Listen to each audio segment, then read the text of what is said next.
지금 대한민국에서 한 가지 법이 통과되기 직전입니다. 만약에 이 법이 그대로 시행되면요, 우리 구독자분들 코인을 1천만 원 이상 해외 거래소나 개인 지갑으로 보낼 때마다 그 거래가 자동으로 의심 거래로서 신고가 되는데요. 한 번이 아니라 매번, 또 예외도 없이 말이죠. 근데 이게 정말로 이상한 게 뭔지 아시나요? 1,000만 원이라는 돈은 지금 코인 시장에서 그렇게 큰 돈이 아니라는 겁니다. 비트코인 한 개에도 한 장 못 미치는 수준인데 왜 정부에서는 이걸 모두 의심 거래로 분류하겠다라고 하고 있는 걸까요? 이게 그냥 단순한 규제 강화인지 아니면 우리가 모르는 또 다른 이유가 있는 건지 살펴보도록 하겠습니다. 지금부터 천천히 풀어드려 볼게요. 일단 이 법의 이름은 특금법, 정식 명칭은 특정금융정보법이라고 합니다. 자금 세탁을 막기 위한 법이고요. 누가 더러운 돈을 깨끗한 돈처럼 보이게 세탁하는 것들을 잡아내자, 이런 법이라고 생각하시면 되겠습니다. 이번에 금융위원회가 이 법의 시행령을 바꾸겠다고 입법 예고를 했는데 그 안에 문제의 조항이 들어있었어요. 여기서 핵심은 바로 이겁니다. 국내 거래소에서 해외 거래소나 개인 지갑으로 1천만 원 이상의 코인을 보냈을 때 거래소가 그 거래를 무조건 의심 거래로 보고 금융정보분석원, 줄여가지고 FIU라고 하는 기관에 보고해야 된다는 거고, 이게 왜 문제가 되냐? 원래 의심거래 보고, 영어로 STR이라고 하는 이 제도는요, 이름 그대로 의심이 갈 만한 합리적인 이유가 있을 때만 신고하는 제도였습니다.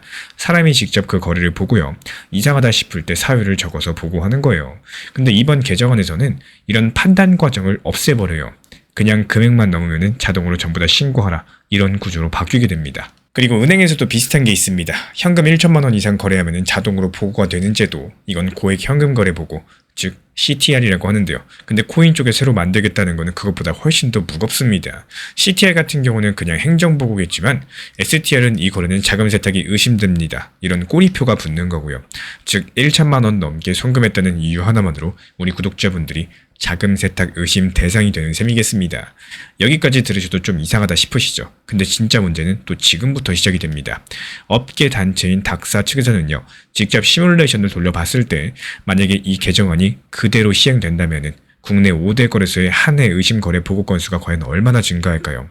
이 기존의 63,400건에서 무려, 놀라지 마세요, 544만 5,133건으로 기존 대비 85배가 늘어난다는 결과가 나왔습니다. 말 그대로 의심거래 건수에 대한 단위가 기존 만 자리에서 이제는 100만대 자리로 점프한 거예요. 하루로 따지면 1만 3천 건이 넘는 신고가 매일매일 쏟아져 들어와야 된다는 뜻이겠습니다. 이게 무슨 의미인지 잠깐 생각을 해보세요. 보고를 받는 FIU라는 기관이 하루에 1만 3천 건의 의심 거래를 일일이 분석이 가능할까요? 보고하는 거래소 입장에서 어떨까요? 의심 거래 보고는 단순히 버튼 한 번 눌러서 끝나는 게 아니라 담당자가 그 거래를 검토하고 사유를 작성하고 내부 승인까지 받아야 되는 작업입니다. 직원이 100명이라도 부족한 양이겠죠. 그래서 지금 업계에서는 이 시스템이 작동은커녕 그냥 시스템 마비될 거다, 이런 얘기가 나오고 있는 이유입니다. 그리고 이 지점에서 한 번 더 짚고 갈 게 있어요. 이번 세미나에서 한 전문가가 이런 말을 했습니다.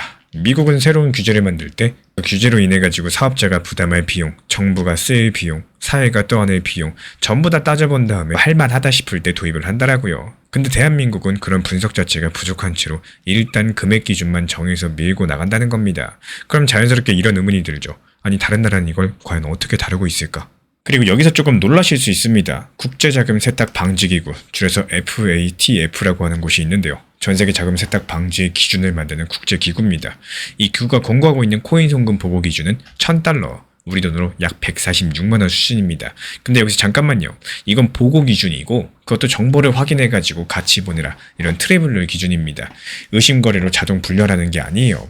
미국 같은 경우에 트래블러의 기준 금액이 $3,000, 약 439만 원 수준이고요. 그것도 단순한 정보 공유 수준이지 이 1,000만 원 넘었다고 의심자금으로 보겠다, 이런 식의 구조는 절대 아닙니다. 우리 대한민국이 만들겠다는 건 정보 공유 차원을 넘어선 겁니다. 1,000만 원이 넘었다는 이유 하나로 자금 세탁 의심자로 분류하는 구조들, 이게 다른 나라에서 사실상 찾아보기 어려운 형태라는 게 학계랑 업계의 공통된 지적이고요.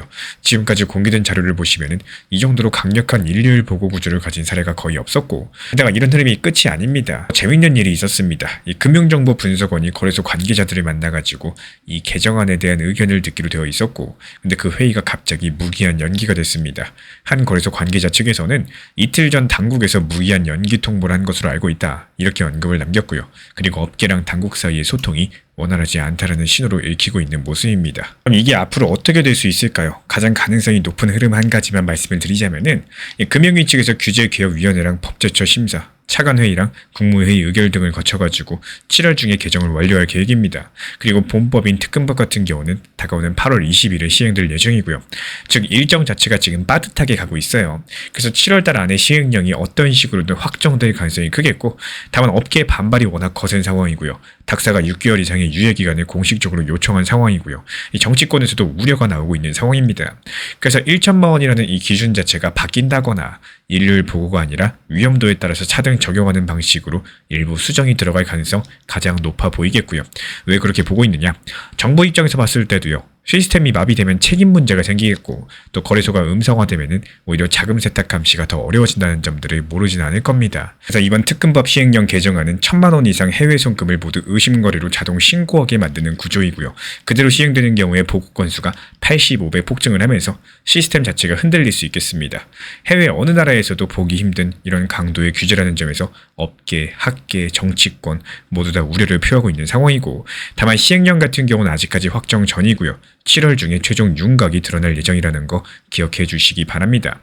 그렇다면 우리 구독자분들께서는 이번 규제 만약에 그대로 시행된다면 우리 같은 일반 투자자가 지금 당장 무엇부터 준비해 두셔야 될까요?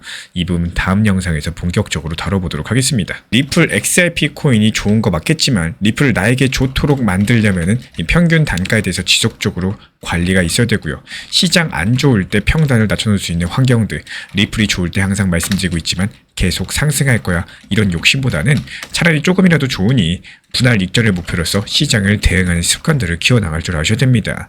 가장 아쉬운 게요, 이 상승할 거란 생각 때문에 매도를 못한다, 이런 경우에 수익 실현 자체를 놓칠 수가 있다는 사실인데요. 리플 정보방에서도 마찬가지입니다. 이 리플에 대한 중요 내용들을 전달을 드리면서 1,800원란에서 매수 체결 말씀을 드렸었고, 결국에 이런 적당한 단기 저점과 그리고 고점들을 활용해가지고 리플이 상승하는 과정에서 저점에서 고점을 팔고 또 분할 매수 눌림목에 샀다가 고점을 팔고 중장기적으로 가져가기 위한 분할 익절과 시장이 안 좋아졌을 때 단기 저점에 대한 분할 매수들을 할 수 있는 상황들을 미리 만들어 놓으셔야 되겠습니다.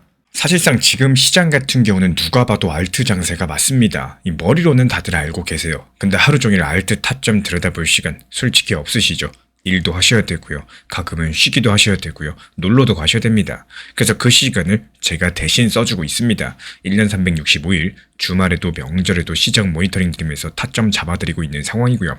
이 지난 4월 한 달 동안 47개 종목에서 수익 실현 시켜드렸고, 아직 5월 중순도 안 된 상황에서 16개 종목 수익 실현 시켜드리면서 하루에 최소 1개 이상씩은 꾸준히 수익을 이어나가고 있습니다. 이 지금 시장 같은 경우는 비트코인, 리플, 도지코인처럼 이렇게 무거운 메이저 코인만 들고 있으시면은 당연히 답답한 구간일 수밖에 없습니다.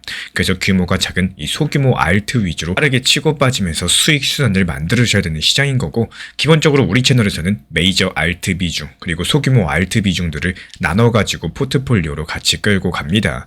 이 수익 타점 정보 커뮤니티 입장 원하시는 분들은 구독과 좋아요 눌러주시고 화면에 보이는 번호로 문자 신청 남겨주시면 입장 안내 바로 도움드리겠습니다. 제가 안내해드리고 있는 코인 신사 채널 멤버십 전용방에 대해서 짧게 설명드려 보도록 하겠습니다. 리플, 암호화폐 시장에 대한 중요한 이슈, 그리고 브리핑이나 시장의 흐름에 대한 전문적인 분석 내용 설명과 함께 차트상의 기술적 분석, 온체인 지표와 투자 심리에 대한 내용들을 같이 안내 도움드리고 있고, 가장 중요한 투자 심리를 컨트롤하기 위해서 포트폴리오의 구성에 대한 노하우, 투자 심리 컨트롤에 대한 내용도 같이 안내드리고 있습니다. 코인 신사 스터디 멤버십 가입하신 분들께서는 아래 번호 혹은 신청 링크 통해서 남겨주시면 제가 연락드리고 있고, 안내 설명과 함께 신사 채널 리플 전용 멤버십 방에도 입장 안내 설명드리고 있습니다.